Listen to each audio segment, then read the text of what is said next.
Hey everybody, today I want to talk about calibrachoa, and my conversations with people usually go one of two ways. Either it's, Oh my gosh, calibrachoas are million bells or super bells. Oh, I love them. They're so easy. I do nothing with them, and they bloom right till frost. or the conversation's more like, calibrachoa. I've tried them again and again. They never do well for me. I have zero luck with them. I'm done with them. I tend to fall somewhere in between. I have really good luck with my calibrachoas right up until, say, the second or third week of July, and then that's when I start seeing them go downhill. And this year I decided I'm going to try to pay more attention to them and see what's happening and see if there are things that I can do that's going to help my calibrachoa be more successful. And I have seen a change. I'm keeping them looking good. They're doing what they're supposed to do, and I'm kind of excited about that. So the first thing you need to know is that calibrachoa, they don't like wet feed, or they don't like wet, mushy, moist, or just wet soil. They don't like it. They don't do well in it. The symptoms that tends to happen is, like, first you kind of notice the flowers are just a little bit wilty, the leaves get a little bit wilty, it stops producing new buds, and if it's too wet for too long, then they start to look like they're wilting, which people, when they see wilting leaves, tend to add more water, which is the worst thing you can do.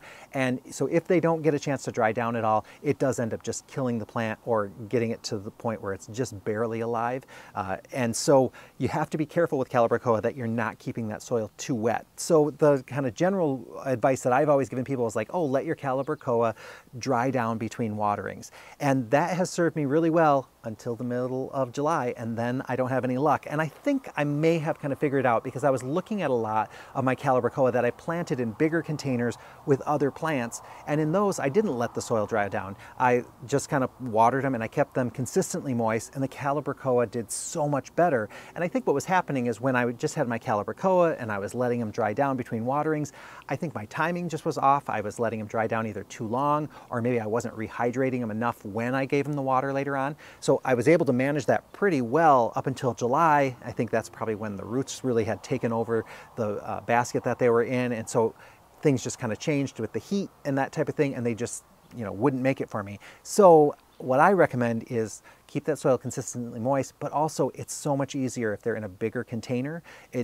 I'm just amazed at how they're kind of no nonsense in those kind of situations, but when I had them in smaller containers, they just never really did well. For some reason, if it's about the water, I'm not sure. The other thing you have to really know about calibrachoa is that they're sensitive to pH. So pH is how acidic or alkaline your soil is. So they have a really narrow range that they're happy in. And so that's why we don't recommend you put calibrachoa in the landscape or plant it. Don't put them in your flower beds and that type of thing, because they tend not to do very well. And the signs of like pH sensitivity usually is like they turn pretty yellow and then they get really leggy. They might grow a little bit, but the leaves are tiny and it just has a couple of flowers.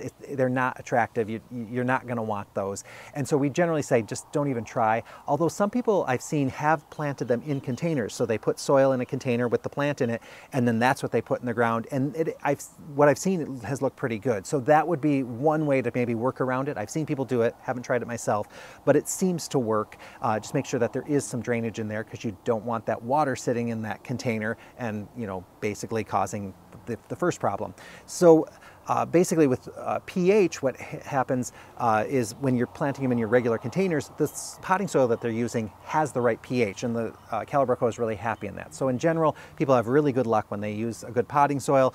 The calibrachoa do really well, it all works out, but sometimes people then suddenly at a certain point start noticing problems with their calibrachoa. And what often happens is that people don't realize that if your soil has kind of a certain pH, a lot of times that also means that your groundwater has that pH as well. So or at the end of the season, after that plant's been watered, all season long, that pH of the water starts affecting the plant that way. And usually that's pretty easy to solve. So the first thing I would do is, if I did notice any yellowing, I would make sure, am I fertilizing properly? That's the first question I ask. If I have been, then usually to solve that, if it's a pH problem, you can add chelated iron or a type of iron to your water. Sometimes it's mixed in with water, sometimes it's little crystals that you water in from the top, and usually they recover really quickly. So if you notice that, there is a remedy for that, and it works pretty efficiently. Now, I do know that this Proven Winners water-soluble fertilizer has that iron in it already, so that's one, if you just don't want to have to think about another product, you can just use that one fertilizer and it will kind of solve that problem for the most part. It seems like it works really well. People who have had that problem have told me like, oh, once I started using that fertilizer, it was good. So they have like a little extra added ingredient to help you with that. Calibrachoa can also be trimmed. So let's say something happens where, you know, one part gets a little wonky or it looks a little funny, then you can kind of trim that off. It responds really well. You can even trim it right back, and as long as it gets water and fertilizer, it starts coming back really, really well.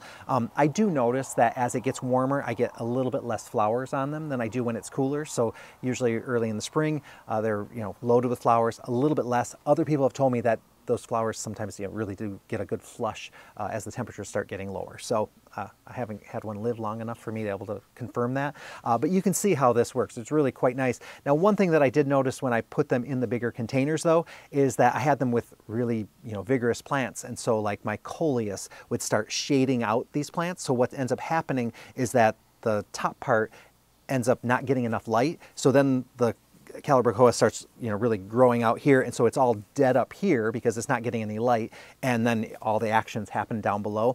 I could trim back my coleus. If I were to be grooming those plants a little better, I could keep my calibrachoa more uniform, but that's how it goes. If you don't notice it, you got to live with what you have, but you can kind of groom the plants above and keep that going, or if you needed to, you can trim it back. It does take a little while for those to kind of rebound as well, so just make sure you're giving them fertilizer. I'm kind of curious though what other tips you guys have, because I know a lot of you have had to kind of adjust how you do things to be able to get your calibrachoa to go. Let me know, or if you've totally given up on them, hey, leave that in the comments too and let me know. I'm just kind of curious what everybody's thinking and what your thoughts are on calibrachoa. I think they're beautiful.